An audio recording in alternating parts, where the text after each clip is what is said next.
Welcome everybody to the Bleeding Brothers podcast. I am Jimmy Hicks.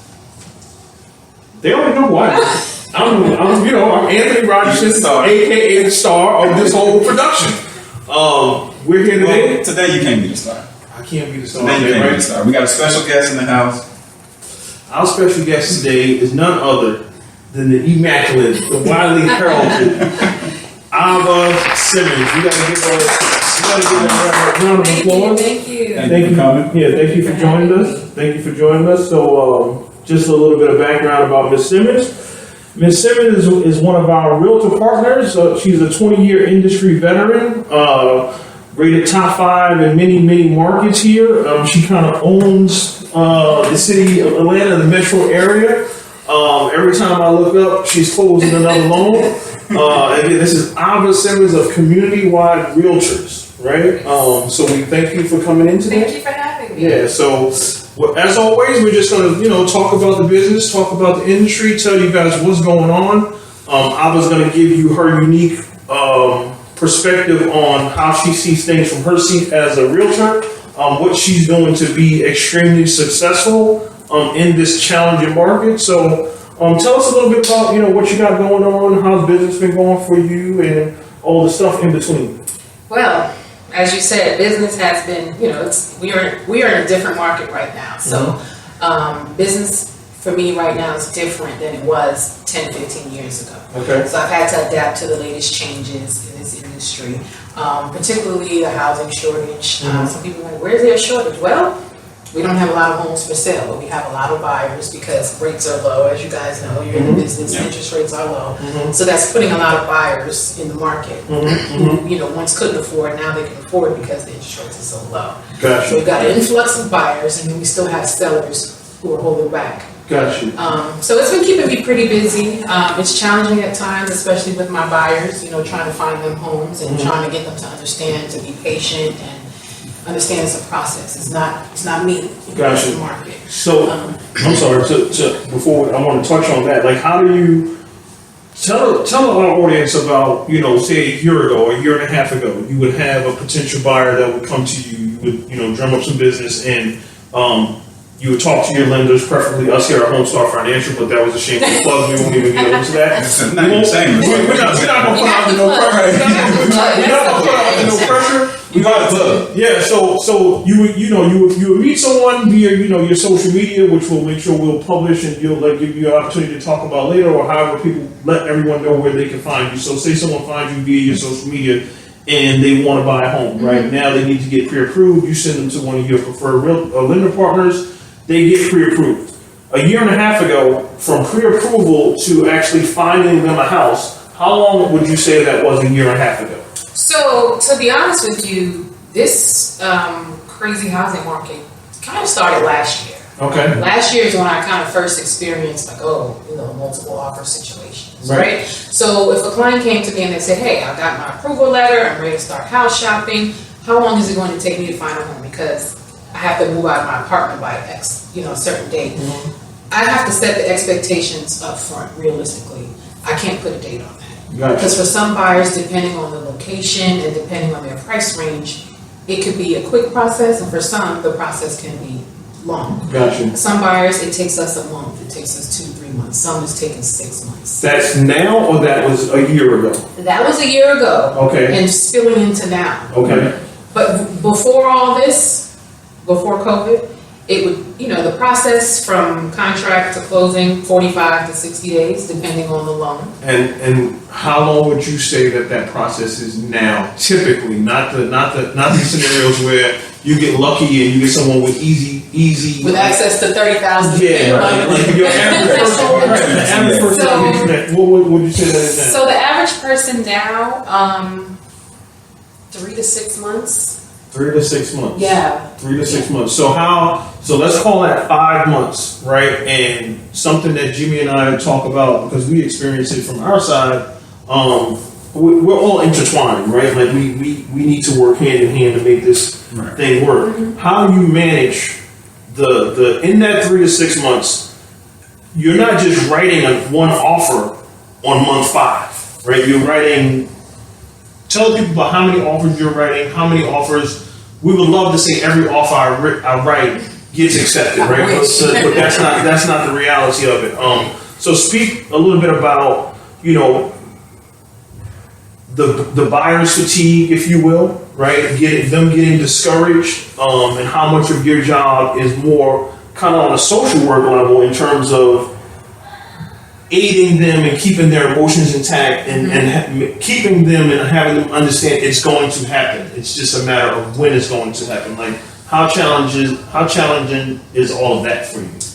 So that's extremely challenging, because trust me, when the buyers want to give up, I want to give up too.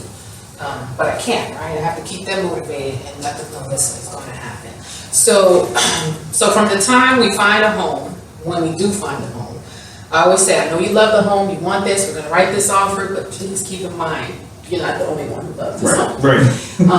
Sometimes the most offers I've written for one particular buyer was 27. I wrote 27 offers 27 offers. before we finally got one accepted. Really? You need to learn how to write offers better, but you can edit that. No, you don't have Cut! you don't have to cut. That's just one buyer. And a lot of that has to do with the location and the price range. Right. You know, when you're at a certain price range, you are in competition with a lot more buyers. Right. What price range? I would say this, and Jimmy, jump in, right? Because I don't want to. Well, hi, I'm Anthony Robertson. He's the star of the show. I'm the co-star today. I'm the co-star today. I'm the star. Jimmy just here. Let me tell you something. I told you tomorrow. Let me tell y'all, before I got an issue with Jimmy. He went out and got a fresh cut today, got his hairline. He told me last episode. Listen. The hairline was the only thing that was keeping me on the show. He got a fresh hairline. Well, he made up for it. He's trying to get his Usher Raymond on. He ain't slick. He may not make the cut. A little bit like Usher. Yeah, he may not make the cut next week. I'm gonna tell y'all, if y'all don't see him, no, I cut him. But any case, what is that? Digress? We digress. We digress. So, and we're gonna come back. So to that point of the price point, right? Because there was a time in Atlanta, and I feel so bad about this now. Because we speak about Atlanta because this is the market that we serve, but this issue is a national issue. This isn't an issue that is exclusive to Atlanta. There was a time when somebody with $150,000 pre-approval, $175,000 pre-approval, $225,000 pre-approval, they could find a house in 45 days. They could be in a house in 45 days. So when you talk about that price point, that's tons of competition. Though, would you say, what price point would you say that starts at, and what price point where do you say that span is from? 175 to what, or what numbers do you see that real competition at? So in general, the competition is in all price ranges. Okay, so I can't really categorize it based on 175 to 200. So of course, the 175 to the 250. There is a lot of competition, obviously, because that's considered affordable. But that also, your affordability goes with the area as well. Right. Our competition not only is in price, but it's also in areas. Certain areas in Atlanta are more desirable than others, and because of that, it's more popular. More people, kind of go towards those areas when they're looking to buy. So, the typical first-time home buyer, their approval is between 200 250. Right. And the interest rate is lower. I mean, right now it's lower for everybody. Right. But with them, the competition it's pretty tough for them. Right. Because again, like you said, a few years ago, you could take 150 to 200, and you can find a beautiful home in Atlanta and be good to go. Right. Now you have to find several beautiful homes in Atlanta. Hope that it's in moving condition. Right. And hope that your offer is accepted. Right. Which it will be, because that's what I do. I get your offer accepted. What do you do? I get your offer accepted, Exactly. and we get to the closing table. Right. It did take 27 offers one That's fine. time.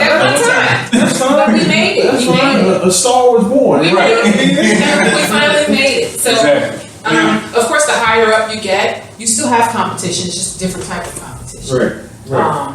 So with that, I have to be creative in the way I write my offers based on the price range. Okay, so in talking about creativity and how you write your offers without giving away your secret sauce, And I guess is there a such thing as secret sauce, because every situation is different, right? So you kind of just have to be more Tailored to fluid. them. Okay, Yeah, gotcha. so I don't necessarily, whenever people ask questions about how I do it, what does it take? Because a lot of agents do come to me and ask, for advice and my opinion. You like a boss? They come to you like. No, I've been doing this You like for big nearly, sis? I've been doing this for nearly 20 years, so I do know a little bit about what I'm doing. Okay. So I'm not afraid to tell you the game. Okay. Because there's plenty of business for everyone, right? It's just a matter of how you go about it. Okay. Some people are more go-getters than others, so Okay. I'm not afraid of competition. But anyway, you said speak to the creativity of how you. Yeah, I guess because and there's many of our viewers, the 3 million viewers that we have. Hi, viewers. Hi viewers. Yeah. The 3 million that we have. There's a young lady that's just like you, right? That was you 20 years ago. She just got into this business, right? And she just got into this business in the whirlwind of COVID, right? And she took that leap of faith and left her full-time job, and she has now jumped into real estate head first, right? And we all know we make our money off of closings, right? And as we talked about, backstage, behind the scenes in the green room. Green room. Did you get the fruit in the green room? I'm paying. She said she wanted all strawberries. Don't take out the pineapple. She's very high in that. I don't know, man. That's a whole other story. But to talk to a 20 year ago you, right, who just came into this business now, what is the best advice that you think you would share with a mentee, so to speak, and telling them how to navigate this business? My first advice would be to don't be led by what you see on social media. Of course, we post the closings, the congrats, the home showings. We post the fun part, right? But it takes something to get there. How did I get this client? How did I get them from the beginning to the end of the finish line? So what I would suggest for any new agent to do is don't go into this for the money. The money will come. This business is based on relationships. You have to build relationships. So, and that's one of my key strategies when I write my offers. I'm not just going to write an offer and wait for the listing agent to contact me. You have to kind of groom them. You have to call them, you have to talk to them, you have to see where their head is at, what their seller is looking for, and build that relationship up front. And I've run offers where agents were like, look, the fact that you called me first and talked to me is kind of one of the reasons why we selected your offer, because no one is calling anymore. People are sending text messages, and it's not personal. This business is about relationships and being personal. You still have to talk to people. So I would suggest just build your relationships. Get to know on-site agents, get to know lenders like Anthony with Homestar. Homestar Financial, Anthony Robertson. This is Jimmy Hicks. And Jimmy Hicks, Homestar get to know them. Talk to them. Get to know what's going on in your industry so that you can be knowledgeable and up to date, and you can spread that knowledge to your clients. And that's pretty much it. Communication is the key. You can't shy away from that. You have to communicate. You have to let everyone know what you do. Hey, I'm a real estate agent. Everybody you talk to has to know that. Even in passing, when I hear people talking, I'm being nosy. I'm like, oh, hey, so you had a house you wanted to sell? Right. Oh, I was just overhearing. You Right. have to put it out there, because no one is going to know what you do if you don't tell them. Right. It's not a secret. Right.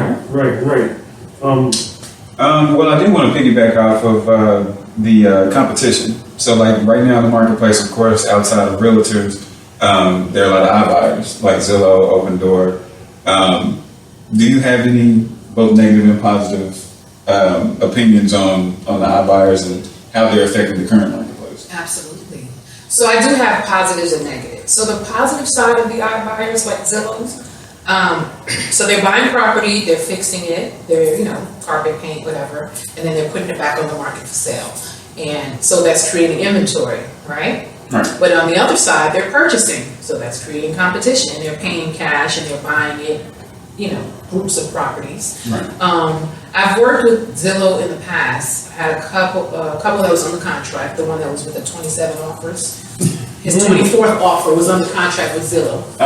Okay. It got accepted. Everything was going great. When it came down to the inspection, we didn't hear from them. The communication was dead after that. Yeah. So it came down to, we got an inspection, we requested repairs. It was either keep on going with the house as is or cancel. And so, I suggested we cancel because we don't know what they're doing, and these repairs were significant, they needed to be made.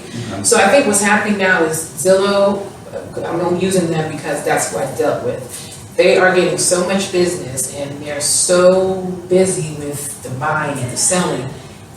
There's a breakdown with their communication. And so that's causing me personally, to when I see a listing that's owned by them, I'm kind of like, Right. the communication is awful. Right. Well. So to speak to that point about the communication a little bit, I think we're groomed on communication in terms of Very violent. Jimmy and I's seat in terms of the lender seat, your seat as a realtor, like that is communication is. I don't want to go as far as saying the cornerstone of our business, but it's the driving force, right? Like one of the things, if you talk to many realtors and you'll say, what is your biggest issue with your existing lender, or what don't you like about a lender? One of the top things that they will say always is communication, right? When you look at these iBuyers, and their business model isn't essentially what our business model is, right? So they kind of infused in. Well, it's not our business model at all. They infuse themselves into our business, but I don't necessarily know if they've learned to kind of ingratiate themselves. Ingratiate. I feel I failed SAT. But just they haven't, ingratiated themselves into our flow of things. Yeah. Right? And that can cause some frustration. But I guess the thing with that is we can be frustrated all we want with they're the big bad, and I don't want to pick on Zillow, so we're and I have some good things to say about some of the other ones. Right. So we'll just say the iBuyers in general. They're the big bad. They're the big bad boogeyman who have the deep pockets. Right. And they've taken over a lot. But this recently came out 2 weeks ago. Zillow essentially has exited. Right. They said we're not spending any more money in 2021. Like we're not buying any more properties. Right. The reason why they said that is essentially because they as I mentioned, they go out and they buy these properties and they have to revitalize them to whatever degree the revitalization is, but what they cannot find is laborers to do that, right? So for all of you people that are out here, all of our viewers that are out here that are going new construction, getting new construction, we know new construction is backed up. All of this stuff is kind of linked together, right? Like it's a trickle down effect. If there's no laborers for the new construction, there's absolutely no general contractors and laborers to do these flips. Right. So it's definitely a time to be patient, and it's a great time. We would like for you to speak a little bit about this time space right here, where we're in the beginning of November right now, going into the end of the year, right? What Jimmy and I have typically seen is many people in our industry, whether it's our seat or your seat, but please speak from your seat, tend to take their foot off the gas, right? And think it's the holidays, things are slow, right? We feel that if you take the foot off the gas now, and you say, I'm gonna just let Thanksgiving come, I'm gonna let Christmas come, I'm gonna pick this thing back up January 1, right? From experience, we know, let's just say you do that and you go into January 1 and say, I'm gonna start working again. You ain't getting a check January 1, right? You're not getting a check till maybe sometime in February. Absolutely. Right. You can't stop. Right. Time is the right. So speak to, again, if you're talking to your competition, realtors out there, or that young lady that's 20 years your professional senior, how would you explain to her, or even him? I don't want to make it on a sexist thing, but what would you say to that younger realtor? I would definitely suggest there's never a time to slow down. Even when buyers say, hey, or sellers say, hey, we should wait to put our house on the market because it slows down during a certain time. I'm like, no, closings are happening every day. People want to buy every day. People want to sell every day. Don't slow down, because the minute you slow down, you'll get comfortable there. And see, my driving force is, once I close, I get excited. I want to keep going. I don't want to stop. Once you make some money, you want to make some money. Once you start looking at some O's, you want to see some more O's. I want to see some more. I want to see some more O's too. It's never enough. satisfied. You have to continue. You have to keep going. Yes, take your vacation, travel, do all that fun stuff, but keep your foot on the gas. You have to keep going. The holidays, that's where you'll find your serious buyers and sellers. Gotcha. Because they're thinking, okay, most people are taking their foot off the gas. Let me go ahead and get in there. So Gotcha. don't slow down. I would say continue going, keep doing what you're doing. Because what I'm doing in the month of November is preparing me for December. Preparing is, and that's when your money's gonna come. Exactly. So if I'm showing in November and I'm getting you on the contract in November, that means December I'm good to go. When I get to December, I have to keep going because that means January I'm good to go. Every month is preparing me for the next month. Gotcha. So piggybacking off that a little bit, and just speaking to like new agents that want to get into the business, maybe you can share a little bit about, because you've been in the business for 20 years now. Of course, Almost 20, 17. almost 20. I mean, you know, we round up around here. Yeah, she was 13. Except we round down. She got here when she was 13. We round up on experience down. Yeah, Hey, exactly. that's what we do. I like that. Don't bite our style.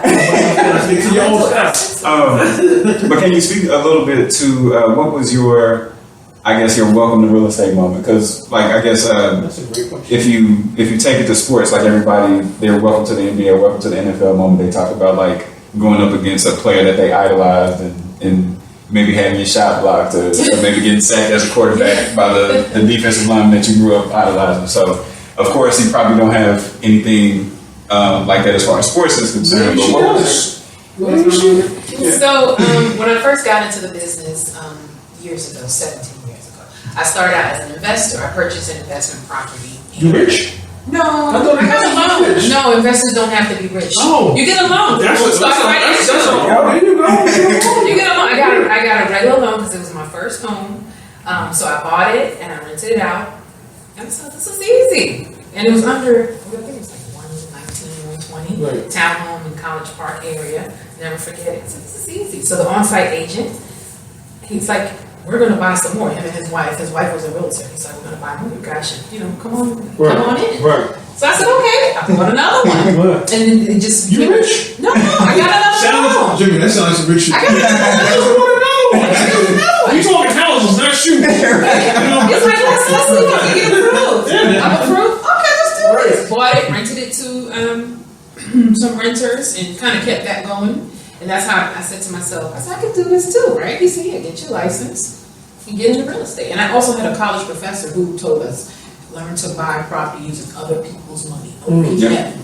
And that's what I'm like, okay, this is good. So That's what we do. Exactly, that's what they do. So our financial. Right. So that was part of my, that was my loan where I'm like, okay, this is something I can make lucrative. I can be both ends of it. I can be the investor and I can also be the realtor. Gotcha. And that's how it was born. Gotcha. Okay.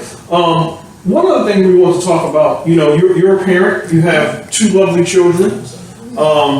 They're beautiful. We see them on social media when you post them. Your son in that electric blue suit that he had ages ago. He had it years ago. When I gave it away, I thought about you. No, you didn't see the way that was supposed to go into like a Hall of Fame like Elvis. He grew into it and that was it. She had her son in the Eastern suit. I was going to talk about that. No, this is good stuff. It was electric blue. And it said, my mama bought me this suit, and I gotta wear this suit for the next 5 years. And That's how he did. you gonna grow into this suit. That's how I grew up. You're going to grow into this. Listen, I appreciate it. We know you rich now. You got students everything still. You know what I'm saying? But that's a whole other conversation. But I love that. I always love that picture, and I always think about that picture. So whenever I see him on social media, I don't care how old he gets or how big he is, I still see him in that suit with the sleeves. And I laugh. Yeah. Because I got a couple of pictures with him in it because he did grow into it. Eventually he could wear it. Yeah. So with that being said, we had, we're all parents here and we all run our business. What challenges did you face? Like many of us, speak to it a little bit about, running a business and you had two kids at home that were I'm assuming your kids were virtual at some point, like we all were. How was that for you? And how did that impact your business? Did that give you, what was your feeling about that whole time and space? And first, obviously number one, being a mom, and then number two, being a businesswoman and a boss and all of that stuff. How did you balance that? So the main thing for Hold me. on one second. You're supposed to say that was a great question. No, oh, sorry. That's a great question. I'm glad you asked that question. That's a great question. Right away on the Balance. start of the show. Start the show. Great question. Coaching the interviewee. Yeah. How did I find balance? So with me, I'm blessed to have, their dad is also, he's a real estate broker. Okay. So he's in the business as well. So we kind of piggyback off of each other when it came to the children, right? So I know he had a showing or he knew I had a showing, we would kind of help each other out. Mm-hmm. There were times where the kids would be in the car doing the Zoom while I'm on the way to a showing.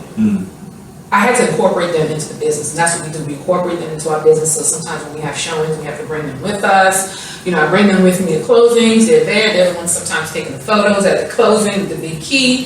So I made it fun for them, and I didn't treat it like, so they didn't feel like, oh gosh, we're going to work with mommy, or Right. it became fun for them. They're like, okay, what type of house are we going to see? Is it a new construction? Is it a condo? Right. And when we're driving by, And it's a learning experience. It's a learning experience. And if you And they see your grind. They see y'all they're grind. gonna close it. Another one again. I'm like, yeah. Like game changers, right?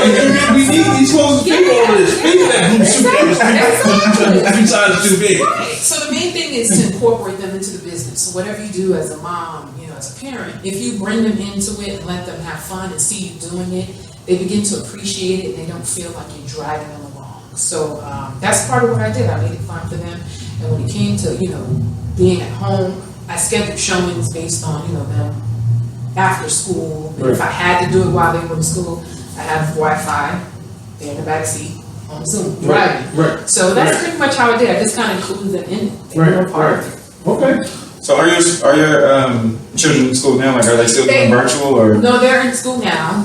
Both of them have a middle schooler and an elementary schooler. Okay. Yeah, so they're in school in person now, and it's okay so far. We've been fine. Knock on wood. That was another topic that we wanted to delve into because, of course, we have a lot of parents that watch and Millions of them. We got millions of 3 million. No, it was 3 million. Viewers. You just got another million viewers since you showed up. Right. Since you showed up, you boosted our stats. Right. I have to have you back next week. I'll see if we can fit you in. I'm here. Go ahead. But that's interesting that you say that because we have a lot of course, parents that's a big challenge nowadays in the new COVID era that we live in. Like whether to homeschool, whether to do virtual learning, in-person learning, if you have a school that does both and they alternate depending on who has an outbreak when. Exactly. I know that for myself, like my kids are actually homeschooled. So shout out to my wife. Shout out to you, That's wife. the shameless plug, right? That's the shameless plug. That is a task. God bless her. Yeah, so shout out to my wife. She homeschools our kids, so like our life didn't really change all that much. But I did see, like, of course, everyone around me where they were struggling, like, and even to the point where they were asking my wife, like, hey, do you have any homeschool tips? Because I think I'm about to have to. Or any room. Can you Right. take two more kids? So, Right, It's exactly. it's a different ball game, especially for the younger kid. I don't know how old your children are, but how old are they? 14, 12, and 10. Oh yeah, okay, that's Yeah. not bad. At the time, my daughter was 8, going on 9. Okay. It was more challenging for her. Okay. See, with my son, it was easy, it was structured, you knew what time to go here, but for her, that was the biggest challenge. Right. Because it's hard to get them at that age to stay focused, Right. So, I'm trying to talk to the lender, Anthony at Homestar Financial, trying to talk to him, while I'm like, okay, 2 + 2 is 4, Right. So that age group, because you have to constantly be with them. Right. That was the more challenging. Got you. So, we know you have a busy schedule. We won't hold you up too much longer, but we want, one, we want you to let the people know, we call this our shoot. We don't let our shoot her shot. This is how shoot her shot. My time, with my shirt. This is your, put it like this, since we do have 5 million now, right? 5 million viewers. This is your 30-second Super Bowl ad. Okay. So like this is your chance to speak to the masses and let them know why they should be choosing Abba as their realtor. Well, besides the obvious reasons that Anthony had pointed out when I first, he first started the show, you know how to introduce the pastor. Yeah, that's right. And Top five. they did the accolades to the pastor when the pastor, the guest preacher comes right. in. That's how I felt. I'm like, do you want me to talk about it all or just highlight it? Just let it go. You might not even say that. You might just be like, ta-da. In all honesty, honesty, I'm good at what I do because I have experience. I've been doing it for a long time. I didn't just come into the real estate game because of social media and, to make it look glamorous. I'm in the trenches. I've been there. I've been the investor. I've been the first-time home buyer. I've been the person that did the fix and flips. I've been the landlord. So I have so much experience to bring to the table. So when I'm with clients, I put myself in their shoes. I know what it's like. I don't want you to buy this house just because you feel like I showed you 30,000 homes and you have to choose one. No, choose one because it speaks to you. When you walk into it, that's how you feel. And as long as they choose it with you. And choose it with me, exactly. Right. So, I've been doing it for a while, and I've been recognized as a top producer in my market by Atlanta Board of Realtors in volume and in individual units. Awesome. I'm also, I've also been recognized as a client favorite. So this just means, by my Google reviews, my clients, they like me. I mean, I know how to adapt to my environment, and I can speak to anyone in any room. I make friends anywhere I go. I don't take it personally. Pushing it down. Yeah. So people love me. People love me. This your friend you brought away? So that is awesome. How do people find you? Obviously, we're gonna have your information tagged and all that stuff, but. What is the best way? What is the best medium to get in contact with you? Is it what are your social medias? What's your number? How do they reach you? So you can reach me on Instagram at realtor_Aba ABA_S. So it's realtor_Aba_S. Aba Simmons on Instagram and also on Facebook, Aba Simmons. You can pull me up there as well. How do you spell Aba? We know it. I don't know if you spell it. Aba is spelled ABA, simple, 3 letters. Okay. And Simmons is SIMMONS. And then also to my website is AbaSimmonsRealty.com. AbaSimmonsRealty.com. Pretty simple, first name, last name.com. All right. Well, for all of our 5 million viewers, let me ask you this and this is important too. You mentioned Atlanta. Is there a certain market in Atlanta that you kind of work more than others, or where's your region if there is one? So I particularly service the DeKalb and Gwinnett areas. I do Fulton sometimes, South Fulton, depending on where. I have gone as far as we are here. Whatever. Sometimes I'll do it, on special occasions. For certain people, I will go the extra mile. But I typically for the right price point. For the right price point, yes. For the right price point, have car, will drive. So it just depends, but primarily the metro area. Got you. Well, Jimmy, anything else you No, I think we covered it all. Thank you for coming. Thank you for having me on your platform. I really appreciate that. Absolutely. I think you gave some wonderful tips, not only for potential buyers, but also people that's looking to get in the real estate game as well. Yeah. So thank you for that. No problem. We appreciate your time, and we look forward to being valued partners with you, yes. and being a part of your success, as well as congratulating, because I mess with you all the time, and that's a whole other story. But we're proud of you. It's an us thing with us, right? And it's all about our relationships, and we're glad that you're in the fold with that. Thank so you. we want to thank you for coming out. Thank you. And we'll think about it. We'll have you on again. Oh, please do, because I might go up again. I was about to say, she got us like some millions. We're up to 7. Progress. All right. Well, again, Aba Simmons with Community Wide Realty. We'll have all her tags at the bottom of this, and you can contact her for your home shopping and home selling needs. Yes. And we really thank you for coming out. Thank you for having me. Thank you very much. Yes, this has been We Them Brothers. Oh, what is the name of this podcast again? We Them Brothers. We Them Brothers. And don't forget, that's the star. Yeah, We Them Brothers. I already let him know. I'm your assistant. I just throw it out the glass and let him go get it. No. This is my guy. His hairline is strong. Okay? I got that light. Y'all don't even know how to listen, I'm Anthony Rogerson. I can be reached at everybody.saykeys at Instagram. On Instagram, my phone number is 678-359-3574. This is Jimmy Hicks. He will give you all of his information. You can reach me at Jimmy Does Home Loans on Instagram and Facebook, and also JimmyDoesHomeLoans.com. Headlinestrong.com. Talk to y'all soon. Peace. Bye.